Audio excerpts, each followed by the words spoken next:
আপনি তো সত্য নিউজ করবেন, যেটা সত্য ঘটনা হচ্ছে সেই নিউজটাই করবেন। আপনি আইবেন 2 মিনিট রিপোর্ট করবেন না, সেনাবাহিনী 12 ঘন্টা ডিউটি করবো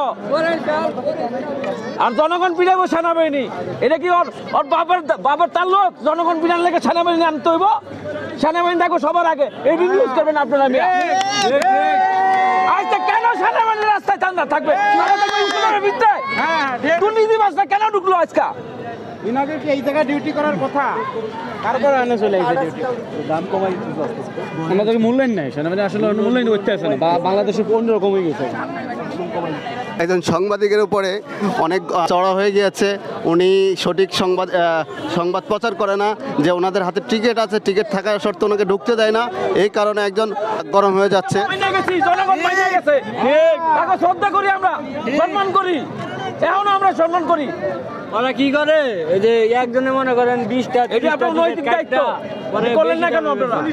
পুলিশ এগুলো কন্ট্রোল করতে পারলো, পুলিশ লোক ঢুকিয়ে দিলাম আমরা, পুলিশ লোক ঢুকিয়ে দিলাম। আমরা সম্মান করি।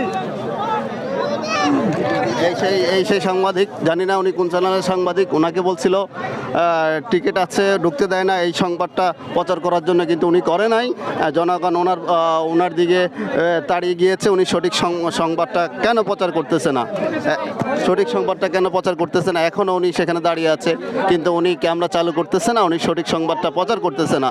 এ হচ্ছে পরিস্থিতি, এ হচ্ছে 1 নম্বর গেটে, এ হচ্ছে পরিস্থিতি।